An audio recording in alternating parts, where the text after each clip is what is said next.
அந்த மாதிரி சொன்னோன்னே காவேரியால் தாங்கிக்க முடியல. அடுத்து காவேரி மனசு கஷ்டப்படக்கூடாதுன்னு விஜய் அவங்களுக்கு ஆறுதல் சொல்லிகிட்ருக்காரு. இந்த சூழ்நிலையில் இங்கே என்ன பண்ணுறாங்கன்னா, காவேரி வீட்டில் எல்லாருமே ரொம்ப சந்தோஷமாக பேசிகிட்டு இருக்காங்க. பாட்டி சீக்கிரமாக குணமாயிடுவாங்க, எந்த பிரச்சனையும் இருக்காது காவேரி, பாரு தம்பிக்கு இது ஆறுதல் சொல்லு அப்படின்னு சொல்லிட்டு அவங்க அம்மா அட்வைஸ் பண்ணிகிட்ருக்காங்க.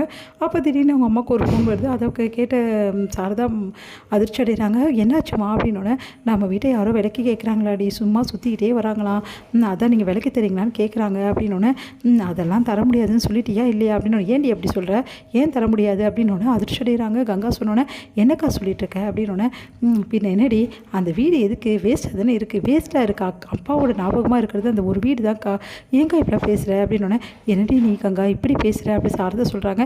இங்கே பாருமா, எங்களுக்கு அப்படி என்ன செஞ்சுட்டே நீ சொல்லு, எனக்கு ஏதாவது செஞ்சிட்டியா இல்லை எல்லாருக்கும் எதாவது செஞ்சியா, அப்பா இருந்தால் எல்லாம் செஞ்சுருப்பா, அவர் இருந்தால் எல்லாம் செஞ்சுருப்பார்ல, அவருக்கு பதில் தானே அந்த வீடு இருக்குது, அப்போ அந்த வீடை வச்சு எல்லாமே செய்யணும், அப்பாவோட சம்பாத்தியம் தானே அது, அப்புறம் ஏன் யாருக்கும் எதுவும் செய்யாமல் அந்த வீடு ஏன் வேஸ்ட்டாக இருக்கணும், எனக்கும் நிரந்தரமான வருமானம் எதுவுமே கிடையாது, என் வீட்டுக்காரும் பார்த்தல எவ்வளோ தூரம் கஷ்டப்பட்டு வளர்க்குறாருன்னு சொல்லிட்டு அவ்வளோ தூரம் போயிருக்காரு, அது மட்டுமா யாருக்குமே எதுவுமே செய்யலை அப்படின்னும் போது அந்த வீட்டை விற்று எல்லாருக்கும் வர பங்கில் அவங்கவுங்க நல்லா வாழ போகிறாங்க, ஏமா அது தடுக்கிற அப்படின்னோடனே, என்ன நீ இப்படி பேசிகிட்டு இருக்க, அப்பாவோட ஞாபகமாக இருக்க வீட்டை போய் விற்க சொல்கிறியே, இங்கே பாருமா அந்த வீடு விற்கிறது தான் நல்லது, அக்கா நிறுத்துறியாக்கா அப்படின்றாங்க. நம்ம டென்ஷன் ஆகிட்டு, இப்போ காவேரி உன்னே என்னடி இங்கே பாருக்கா, எக்காரர் கூட அப்பாவோட ஞாபகமாக இருக்க அந்த வீட்டை மட்டும் நான் விற்க விடவே மாட்டேன், யார் என்ன சொன்னாலும் சரி, நீ இந்த மாதிரிலாம் மனசில் சொல்லவே சொல்லாது, நடக்காது அப்படின்னு சொல்லிட்டு போகிறாங்க.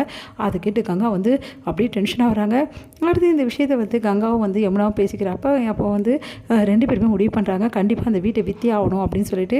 இங்கே காவேரிக்கு விஜய் ஆறுதல் சொல்கிறாரு. காவேரி நீ கவலைப்படாத, அந்த வீடை யாராலையும் விற்க முடியாது, விற்கவும் நான் விட மாட்டேன், அப்படியே விற்றாலும் சரி அந்த வீடு உனக்கு சேரும், அந்த நம்பிக்கை நான் உனக்கு கொடுக்குறேன் அப்படின்றாரு. அதை கேட்டுட்டு, அந்த வீடை என் கை நழுவி போகக்கூடாது, என் அப்பா ஞாபகமாக இருக்க ஒரே வீடு அதுதான், ப்ளீஸ் விஜய் இந்த வீடை விற்க நான் இக்கார கூட சம்மதிக்க மாட்டேன், யார் சொன்னாலும் சரி, இங்கே பார் காவேரி உனக்கு சட்டம் தெரியுமா தெரியாதா, இங்கே பார் உன் அப்பாவோட அந்த சொத்தை உன் அம்மா நினச்சாதான் விற்க முடியும், அதுவும் இன்னும் முக்கியமான விஷயம் என்னென்னா, நீங்கள் எல்லாருமே கையெழுத்து போடணும், ஒரு ஆள் கையெழுத்து போடலன்னா கூட வீடை விற்கவே முடியாது, சட்டத்தில் இடமே கிடையாது, நிச்சயமாக சொல்கிறீங்க, நிச்சயமாக தான் சொல்கிறேன் காவேரி, நீ எக்காரும் கூட கையெழுத்து போட போகிறதில்ல, உன் அக்காங்க என்ன தான் பிரச்சனை பண்ணாலும் அந்த வீடை விற்க முடியாது, உன் தங்கச்சி கூட விற்கணும்னு சொன்னாலும் விற்க முடியாது, நீ கவலைப்படாத நம்ம பார்த்துக்கலாம் அப்படின்றாரு. இல்லைங்க என் அக்கா ரொம்ப பண்ண வேறு என்ன பண்ணுறது தெரிலங்க, என்னால் முடியாதுங்க, அந்த வீடு வேணுங்க ப்ளீஸுங்க அப்படின்னோடனே, சரி காவேரி பார்த்துக்கலாம், காவேரிக்கு எக்காரனை கூட இந்த வீடு கையில் போகக்கூடாது, நம்ம காவேரிக்கு இந்த வீட்டை காப்பாற்றி கொடுக்கணும் அப்படின்னு சொல்லிட்டு விஜய் யோசிச்சுட்டு இருக்காரு. இங்கே சாரதா என்ன பண்ணுறாங்க, அவங்க வீட்டுக்காரோட ஃபோட்டோடன் பக்கத்தில் நின்று அழறாங்க. என்னங்க இவங்க இப்படி பண்ணுறாங்க, காவேரி மட்டும்தாங்க இந்த வீடை விற்கக்கூடாதுன்னு சொல்கிறா, எல்லாருமே வீடை விற்கணும்னு சொல்லும்போது நான் என்னங்க பண்ண முடியும், இந்த வீட்டை எப்படியாவது காப்பாற்றிடலாம் அப்படின்னு நினச்சிட்டு இருந்தேன், கடைசியில் இது காப்பாற்ற முடியாது போட்டிருக்கே, ஏன்னா பிடிவாதமாக எல்லாரும் கேட்குறாங்களே, நான் என்ன பண்ணுறது அப்படி சொல்லிட்டு சாரதா புலம்புறாங்க.